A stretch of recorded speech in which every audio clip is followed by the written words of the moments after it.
Hello everyone, welcome to my channel Karnataka kitchen. ನಾನು ಸೌಂದರ್ಯ. ಇವತ್ತಿನ ವಿಡಿಯೋದಲ್ಲಿ ವರಮಹಾಲಕ್ಷ್ಮಿ ಹಬ್ಬದ ಪ್ರಯುಕ್ತವಾಗಿ ವರಮಹಾಲಕ್ಷ್ಮಿಗೆ ನೈವೇದ್ಯಕ್ಕೆ ಮಾಡೋ ಅಂಥ ಸಜ್ಜಿಗೆನ ಯಾವ ರೀತಿಯಾಗಿ ಮಾಡೋದು ಅಂತ ಹೇಳ್ಬಿಟ್ಟು ತೋರಿಸ್ಕೊಡ್ತಾ ಇದ್ದೀನಿ. ತುಂಬ ಸಿಂಪಲ್ ಆಗಿರೋ ಅಂಥ ಪ್ರೊಸೀಜರಲ್ಲಿ. ಮೊದಲಿಗೆ ಇಲ್ಲಿ ಒಂದು ಕಡಾಯಿಗೆ ಒಂದು 3 ಟೇಬಲ್ ಸ್ಪೂನ್ ಆಗುವಷ್ಟು ತುಪ್ಪನ ಹಾಕ್ಕೊಳ್ಬೇಕಾಗುತ್ತೆ. ತುಪ್ಪ ಬಿಸಿ ಆದಮೇಲೆ ನಾವು ಇದಕ್ಕೆ ಗೋಡಂಬಿ ಮತ್ತು ದ್ರಾಕ್ಷಿನ ಹಾಕ್ಕೊಳ್ಬೇಕು. ಗೋಡಂಬಿ ದ್ರಾಕ್ಷಿನ ಹಾಕ್ಕೊಂಡಿದ್ದಾದಮೇಲೆ ಇದನ್ನು ಫ್ರೈ ಮಾಡ್ಕೊಳ್ಬೇಕು. ಸಪ್ರೇಟಾಗಿ ಎತ್ತಿಟ್ಕೊಳ್ಳೋ ಅಂಥ ಅವಶ್ಯಕತೆ ಇಲ್ಲ. ಇದ್ರ ಜೊತೆಗೆ ನಾವು ರವೆ ಹಾಕಿ ಫ್ರೈ ಮಾಡ್ಕೊಳ್ಬೇಕು. ಹಾಗಾಗಿ ನಾನು ಮೊದಲಿಗೆ ಇಲ್ಲಿ ಕಂಪ್ಲೀಟಾಗಿ ಗೋಡಂಬಿನ ದ್ರಾಕ್ಷಿನ ಫ್ರೈ ಮಾಡ್ಕೊಂಡಿಲ್ಲ, ರವೆ ಜೊತೆನೇ ಫ್ರೈ ಆಗುತ್ತೆ ಅಂತ ಹೇಳ್ಬಿಟ್ಟು. ನೋಡಿ, ರವೆ ಕೂಡ ಹಾಕಿದ್ಮೇಲೆ ಒಂದು 3 ನಿಮಿಷ ಮೀಡಿಯಮ್ ಉರಿಲಿ ಇಟ್ಬಿಟ್ಟು ಈ ರೀತಿಯಾಗಿ ಘಮ ಬರುತ್ತೆ, ಹಾಗೆಯೇ ಸ್ವಲ್ಪ ಉದ್ರುದ್ರಾಗುತ್ತೆ, ಅಲ್ಲಿವರೆಗೂ ಕೂಡ ಹುರ್ಕೊಳ್ಬೇಕಾಗುತ್ತೆ. ನಂತರ ಇದಕ್ಕೆ ರವೆ ತಗೊಂಡಿರೋ ಅಂಥ ಅಳತೆ ಕಪ್ಪಲ್ಲಿ 2 ಕಪ್ಪಷ್ಟು ಬಿಸಿ ನೀರನ್ನ ಹಾಕ್ಕೊಳ್ಬೇಕಾಗುತ್ತೆ.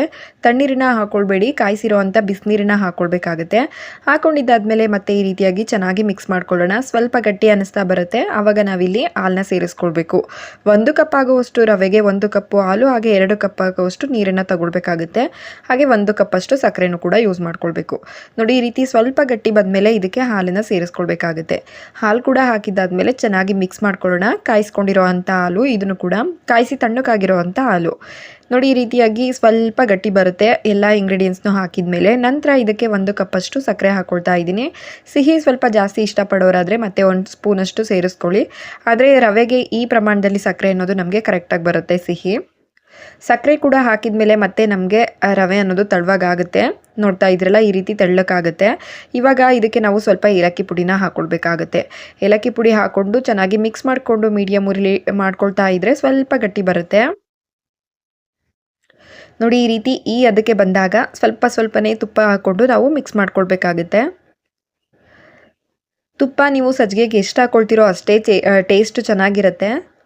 ನೋಡಿ, ಈ ರೀತಿಯಾಗಿ ಸ್ವಲ್ಪ ತುಪ್ಪ ಹಾಕಿ ಮಿಕ್ಸ್ ಮಾಡ್ಕೊಂಡಿದ್ದಾದಮೇಲೆ ಇದ್ರ ಮೇಲ್ಗಡೆ ಒಂದು ಲಿಡ್ನ ಕ್ಲೋಸ್ ಮಾಡಿಬಿಟ್ಟು ಆ ರವೆನ ಸ್ವಲ್ಪ ಅರಳಲಿಕ್ಕೆ ಬಿಡೋಣ. ಜಸ್ಟ್ ಒಂದು 30 ಸೆಕೆಂಡ್ ಅಥವಾ 1 ನಿಮಿಷ ಬಿಟ್ಟರೆ ಸಾಕು. ನಾವು ಬಿಸಿನೀರು ಹಾಕಿರೋದ್ರಿಂದ ಆಲ್ರೆಡಿ ರವೆ ಅನ್ನೋದು ಬೆಂದ್ಬಿಟ್ಟಿರುತ್ತೆ. ನೋಡಿ, 1 ನಿಮಿಷ ಆದಮೇಲೆ ನಾನು ನಿಮಗೆ ತೆಗೆದು ತೋರಿಸ್ತಾ ಇದ್ದೀನಿ. ಇವಾಗ ಕರೆಕ್ಟ್ ಕನ್ಸಿಸ್ಟೆನ್ಸಿಲಿ ನಮಗೆ ಸಜ್ಜಿಗೆ ರೆಡಿಯಾಗಿದೆ. ಮತ್ತೆ ಸ್ವಲ್ಪ ತುಪ್ಪನ ಸೇರಿಸ್ಕೊಂಡು ಮಿಕ್ಸ್ ಮಾಡ್ಕೊಳ್ಳೋಣ. ತುಪ್ಪ ಲಾಸ್ಟ್ನೇ ಸಲ ಹಾಕಿದ ಮೇಲೆ ಜಾಸ್ತಿ ಮಿಕ್ಸ್ ಮಾಡ್ಕೊಡೋದು ಬೇಡ, ಲೈಟಾಗಿ ಈ ರೀತಿ ಮಾಡಿಕೊಂಡ್ರೆ ಸಾಕು. ಆ ಬಿಸಿಗೆ ಮತ್ತೆ ಅರಳ್ಕೊಳುತ್ತೆ. ಒಂದು ಲಿಡ್ನ ಕ್ಲೋಸ್ ಮಾಡಿಬಿಟ್ಬಿಟ್ರೆ ನಮಗೆ ಸಜ್ಜಿಗೆ ಅನ್ನೋದು ರೆಡಿ ಆಗಿಬಿಡುತ್ತೆ. ನೋಡಿದ್ರಲ್ಲ ಎಷ್ಟು ಈಸಿಯಾಗಿ ಮಾಡ್ಕೊಳ್ಬೋದು ಅಂತ ಹೇಳ್ಬಿಟ್ಟು. ಈ ಸಲ ನೈವೇದ್ಯಕ್ಕೆ ಇದನ್ನು ತಪ್ಪದೆ ನೀವು ಟ್ರೈ ಮಾಡಿ. ಹಾಗೆ ಈ ಸಜ್ಜಿಗೆ ರೆಸಿಪಿ ನಿಮ್ಮೆಲ್ಲರಿಗೂ ಇಷ್ಟ ಆಗಿದ್ದರೆ ಲೈಕ್, ಶೇರ್, ಕಮೆಂಟ್ ಮಾಡೋದನ್ನ ಮರಿಬೇಡಿ. Thank you for watching.